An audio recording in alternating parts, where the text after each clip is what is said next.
adventures of Rocky and Bullwinkle and Friends.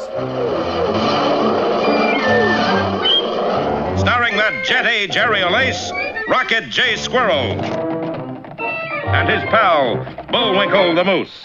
Hi, glad to see you again. Likewise. We got some great things on the show today. Like what? Like what? Well, you ought to know, Bullwinkle. You're in some of them.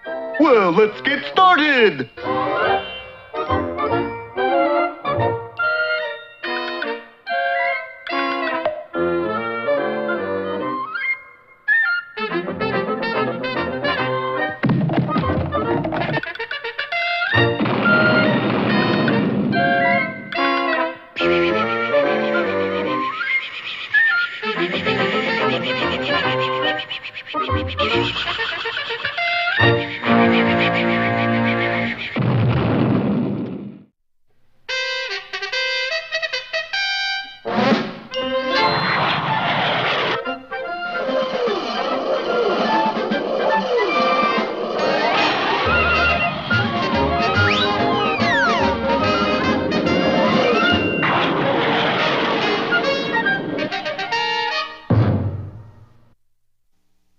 Well, at last we found out why America's scientists, professors, and other wise guys were attacked with a case of the galloping dumbs. It was all the fault of a mean little man from a mean little country. Go on, say the name. Pennsylvania. Not that name, the other name. Oh, Boris Badenov. Ta-da! Yes, armed with a weapon which fired clouds of a strange substance called goof gas, Boris was lowering the nation's IQ in a hurry. You boys stop playing in that mother. I'll tell your father, the doctor. Lady, that is my father, the doctor. What's more, in our last episode, Boris even managed to get a shot at Rocky and Bullwinkle. The effect on Rocky was immediate. Tell me about the rabbits, George. But the effect on Bullwinkle was negligible. Didn't bother me much either. See? Shortly after that, the two villains headed south toward the nation's capital, but found their goof gas of little use. Mr. Chairman, I propose we set up a $28 million committee to find out why the government is spending so much money. Boris, what he said. You think he's already had some goof gas? Natasha, what he said, that is goof gas. And so the two no-goodniks headed further south toward one of the country's most strategic areas. Welcome to Cape Carnivorous. All spies must register with security officer. Come on. We're not going to register. Who's going to spy? We're just going to sabotage. Halt, who goes there? Watch. Hey, Sonny. It's sure nice to see you on the job there. Here's my pass. But I don't think... Now stand aside, young man. Yes, sir, Mr. President. And the goofy guard allowed Boris and Natasha to enter the top-secret missile base. Be with us next Now, time. just a minute. This isn't the end. No, but it won't be long now. Oh, good heavens. Meanwhile, back in McKeesport, PA... Rocky, baby, speak to me. Sure, who are you? Who am I? So you're wondering, too? I'm your pal, your good ever so best friend. My best friend? Yeah, now speak to me. Hello, Mom. Mom? A squirrel's best friend is his mother. Boy, I never thought I'd wind up as the smart one on this show. Well, everybody ready to start to work? Yes, it was Captain Peter Peachfuzz. Captain, you're back to normal. Yes, I haven't been there in years either. All those ivy-covered halls. Where? At Normal, of course. Waxahachie Normal, my old alma mater. I mean, you don't have the galloping dumbs anymore. Oh, those. No, I recovered in about 2 days, Bullwinkle. 2 days? Then that means in a little while Rocky will be back to normal. I didn't know he was an alumnus. He's not, he's a squirrel. And sure enough, at that moment, our little hero shook his head and said... Hey, I'm back to normal. Oh, Waxahachie, fair and proud, thy sons and daughters sing out loud. Hey, what's with Captain Peach Fuzz? He's back to normal, too. Our praise for you will never cease. All hail Magenta and Cerise. But what happened? We know what happened, so let's see what Boris and Natasha are up to. We're up to about 75 feet from home plate. Good heavens, those two miserable loafers are sneaking up on one of our missile launch control centers. What else? You expect us to sneak down? Well, we'll find out just what devilment they have in mind next time in 54321 or the Quick Launch Counter.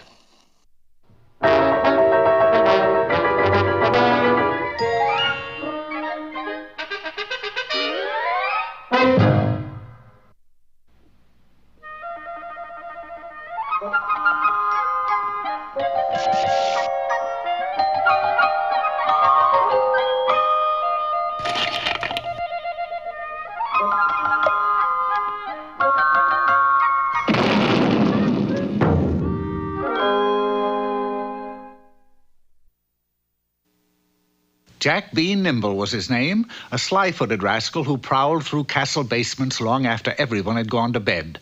Jack was a man of discretion. He cared not for silverware or priceless objects of art. He was obsessed with taking one thing, care packages. You might say that I am a, caretaker. A thief would be more apropos. Snatching his prize, Jack dashed pell-mell into the night and later, in the confines of his underground hideaway, greedily devoured contents of the packages. What foods these morsels be? But as it comes to all men, so it came to Jack. Indigestion? No, capture. Nimble, you have pilfered care packages for over half a century. Therefore, I hereby doth banish you to the North Country. Those dreaded words, for in the olden days the North Country was almost as bad as being exiled to Waukesha, Wisconsin. Jack pleaded, but lost his case. He had a one-way ticket and a mule with a short leg. Months later, weary and saddle-sore, he arrived in a strange village. Strange because all the villagers sat in the square, not moving, not saying a word, just waiting. Waiting for what? The fountain! The fountain! In the very center of the square stood a fountain, but it wasn't running. No, but I am. Oh, ho, ho! This place is like Cooksville. Jack got halfway through a gateway and then froze. Why? You tell him, narrator. The fountain spurted up into the air and came splashing down on a very old man. Within seconds, he was transformed into a young man of 20. That's a magic fountain. During the course of a fortnight, Jack watched 123 souls not only get a bath, but receive such fringe benefits as health, wealth, and happiness. At last, Jack was the only one remaining. Come on, fountain, come on. Wet me. Obligingly, it did. And when it stopped, do you know what Jack had? Wet hair. Yes. There was no mysterious change. He was as penniless as before. Fountain, you're a faker, a fraud, a Charlie Chan. Hacking out a hole, he dug his way under the fountain and came to an underground chamber. There, beside a rusty old pump, stood a rusty old gnome. I'm waiting for the A train. Come now, don't josh me. You have been pumping water up to the fountain and making the people think it gave magic waters. Look, Sonny, you got to admit it worked. Those people did things they never did before. Oh, yes. But how about me? Yes. How about you? More angered than ever, Jack chased the gnome all around the chamber, eventually cornering him. Wait. Don't do anything I'll be sorry for. Unless you can think of a way to get me a fortune. Like all gnomes, this one had a clever plan. Busy racka-do-a-lagga-ragga, splicka-chicka-chacka-nigga-nagga. You heard me, folks. For 10 kazoos, you get splashed by the magic fountain and... What'd he say? And have your dreams come true. 10 kazoos, a tenth of a canabber. Yes, Jack and the gnome went into business, and what a business it was. Jack B. Nimble got rich, the gnome got a sore back. I do all the pumping, you do all the counting. Oh, stop complaining. You're going to be the richest gnome and say, where do you come from? Alaska. Gnome? Fairbanks. Keep pumping. What a year it was. It looked as though Jack would be the J. Paul Getty of Fairyland. It looked that way. Mister, I paid 10 kazoos, but this fountain hasn't splashed on me yet. How long you been waiting? 4 months. You, madam, are a very patient soul. How about a refund? How about you standing here while I go check on the fountain? I keep pumping, but nothing comes out. Well, must be dry. What'll I do? Give her back her 10 kazoos.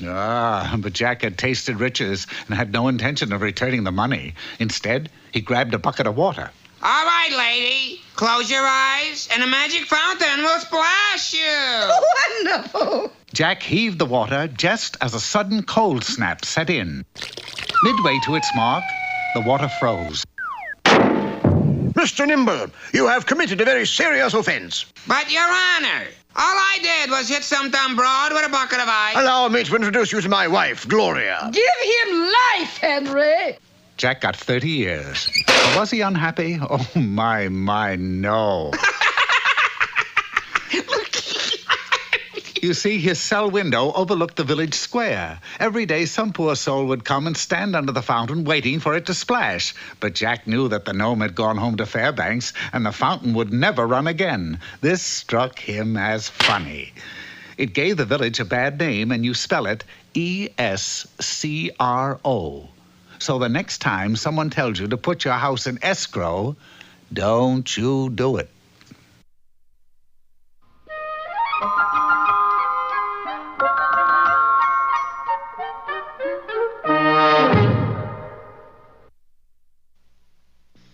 pretty strange-looking painting, Bullwinkle. I just paint what I see. Well, what do you see? This is what I see. Ah, there, poetry lovers. Today's poem is called The Bee. How doth the little busy bee improve each shining hour, and gather honey all the day from every open flower? How skillfully she builds her cell, how neat she spreads the wax, and labors hard to store it well with the sweet food she makes. Boy, that's good. Oh, hush.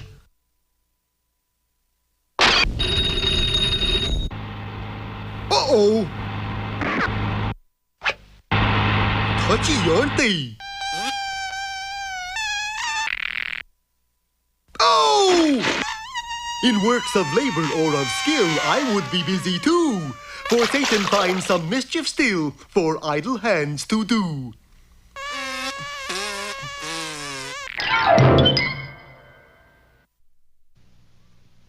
And now it's time... Time for that jolly juggler, Bullwinkle. Oh, dear. 3 at once.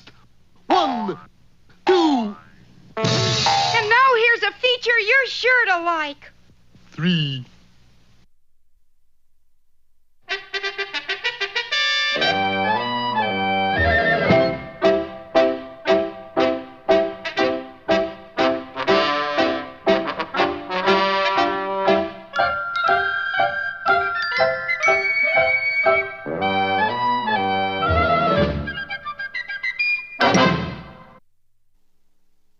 Hello out there, Peabody here, and seated there, immersed in homework, is my boy Sherman. Hi. Making progress, Sherman? I'm afraid not, Mr. Peabody. I seem to be having trouble drawing a straight line. Sure wish I had my Oliver Cromwell. And what, pray tell, is your Oliver Cromwell? It's an English ruler.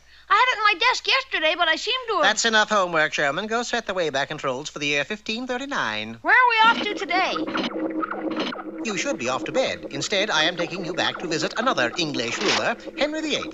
We made a straight line into the Wayback Machine, and in less time than it takes to tell, we're standing inside the kitchen of Henry VIII's castle, where Henry was in the act of admonishing his head cook, who might soon become his headless cook. Of varlet, for this you shall die. Excuse us, your eighth-ness, but what has he done? This is what he's done. The embittered monarch pointed to a large platter. Eggs over easy, Canadian bacon, 2 pieces of toast? What's wrong with that? There's no jelly on the toast. This, of course, was akin to treason. I searched everywhere, Your Majesty, but I couldn't find any jelly. Off with his head. You can't do that. What do you mean I can't do that? Well, if jelly is all that's bothering you, we'll get some. So saying, Sherman took the cook by the hand and, with yours truly bringing up the rear, left the castle. I admire your spunk, little boy, but jelly is scarce in England. Don't you worry, Mr. Cook. Boys my age can smoke jelly out no matter where it is. Right, Mr. Peabody? We entered the quaint village of Hangnail on the Pinky, where a county fair was in progress. Look, Mr. Peabody, big contest. First prize, jar of homemade jelly. Sherman lost no time in signing us up for the big contest, but in trying to win the jelly, he got us into a jam. If it's a cooking contest, we'll win hands down. Hands up would be more appropriate, for Sherman has signed us up for a tug of war. You 3 will stand on this side of the mud pit. Your opponents will stand on the other. The team that pulls the other into the mud wins. This ought to be easy, Mr. Peabody. Easy to say, perhaps, but to do is quite another matter. For just then we saw the other team grab their end of the rope. They're huge, Mr. Peabody. So is our task. Well, here's mud in your eye. And with that, the starting signal was given and the rope snapped taut. Effortlessly, they pulled us nearer and nearer to the gooey mess. Mr. Peabody, we're going in. I had to act and act fast. Noticing that each of our adversaries had a large anchor tattooed on his arm gave me the answer. What do we do, Mr. Peabody? Shout 2 words, Sherman. Sail ho. Sail ho! With that, our opponents, obviously sailors, took one hand from the rope, raised it to their brows, and scanned the horizon for an approaching vessel. That was all we needed. In that off-balance position, we gave a sudden jerk. We did it! We won! The judge awarded us the coveted jar of jelly. Quick, let's get it back to the castle before King Henry finishes breakfast. That is not a very dainty dish to set before a king. Taste it, Sherman. Ew, it tastes like mud. It is mud. Those 3 sailors were poor losers and switched jars on us. Then they have the real jelly. But not for long. Having been in the mud pit, their trail was easy to follow. Large, muddy footprints led directly to an old mill. Peeking through a dusty window, we saw the three culprits sitting in a circle, the jar of jelly to one side and a pop-up toaster in the middle.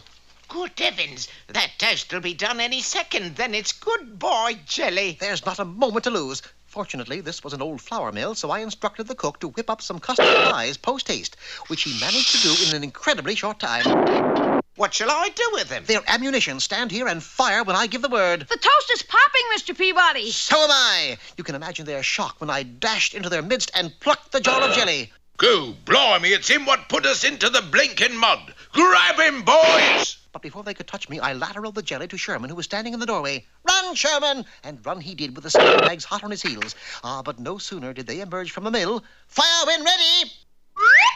Of course, with custard in their eyes, they lost all sense of direction and stumbled into the old mill stream. A trifle later, Henry VIII finished his breakfast with jelly on his toast. Deliciously delightful. Cook, I shall knight you for this. Well, that ends that, Mr. Peabody. Yes, I think it's time we returned home. Just then we saw in the courtyard a woman facing a squad of guards. Who's that? Henry's fifth wife, Catherine Parr. She's about to be executed. But the guards are aiming at her with golf clubs. Well, how else would you shoot Parr?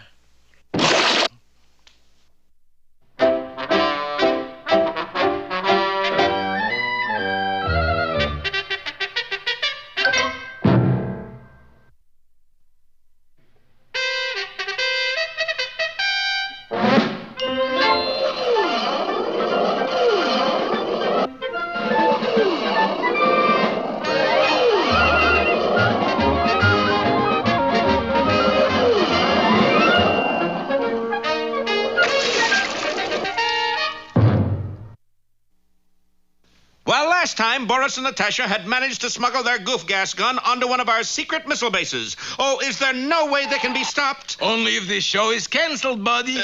In that case, go ahead. This way, Natasha. Where to, Boris? To the main control center. Halt! Who's there? What is it you wanted, young man? Conductor, could you let me off at Mashola Parkway? Boris, he's as dumb as they go. And they're going any minute. And, oh dear, inside the control center, a gaggle of America's jet-age whiz kids had prepared the greatest series of blast-offs of American missiles. And suddenly the door swung open. Boris emptied the entire remainder of his Goof gas in the close quarters of the control room. The result, of course, was chaos. Some scientists began playing ball. 1, 2, 3, O'Leary. 4, 5, 6, O'Leary. Others gathered stupidly in front of the control panel. Look at the pretty light. Maybe we can make them spell something. How about General Lejeune is a dope? Oh, Werner, you're such a clown. And the scientists began to flip the switches to try to spell words on the light panel. As a result, the United States made one of the strangest multiple launches ever recorded. Unfortunately, they all had one thing in common. They were all headed for parts of the United States itself. Bullwinkle, we have to change the course of these missiles. A good idea. Some plucky fella's got to shift them off course. True. Bullwinkle, will you for heaven's sake ask me how we're going to do it? Oh, of course. But, gee, Rock, how are we going to do it? Boy, try to be a modest hero in this program. Okay. How? I fly up to those missiles and direct them somewhere else. It'll never work. What makes you say so, Captain? Oh, I'm just helping to build up suspense. Ready, Bullwinkle? Ready, Rock! Then hurry! Oop! And the plucky squirrel hurtled up, and up. Faster and faster he went until he began to trail a thin black plume behind him. Hokey smoke! Smoke! Yes, he was going so fast that the friction of air was beginning to singe his fur, but that didn't stop our boy. Squirrel! Approaching the first missile, he shoved its nose violently to one side. Then he did the same with another, and still another, until he had redirected every missile out over the ocean. Then down he plunged, getting hotter and hotter. Heavens to Eliza, he's a little fuzzy comet. Fortunately, when the now almost hairless Rocky returned to Earth, Bullwinkle was waiting with a tub of water. Meanwhile, Boris was already in touch with the dictator of Pennsylvania. You should have seen those crazy missiles, Chief. All directions at once. And where are they all aimed now, Badinov? Where are they all aimed now? Who knows? Who knows? I'll tell you who knows. I know. Boris, all those missiles landed right on Pennsylvania. Well, time for a little vacation, Natasha. Where? How about the South Pole? You know, Boris, this makes us look pretty stupid. But there's one way you could look smarter, Natasha. How's that, darling? Shut up, you mouth! And back in Frostbite Falls... Gunny Sacks, Rock, you've been appointed a official astronaut. That's astronaut. Funnier my way. Oh, it was nothing that any patriotic flying squirrel wouldn't have done. Rocky, there's only one word to describe a hero like you. And that is? Bold. Be with us next time for the further adventures of Rocky the Flying Squirrel and his pal Bullwinkle. Hooray! Hey, that's me.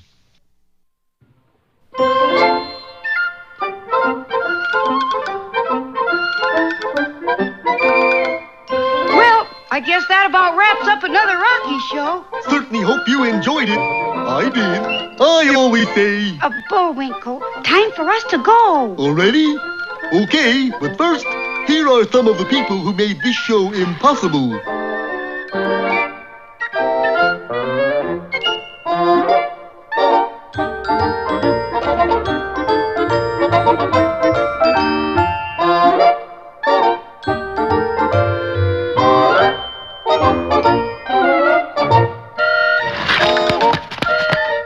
That's not all. The fingers get tired.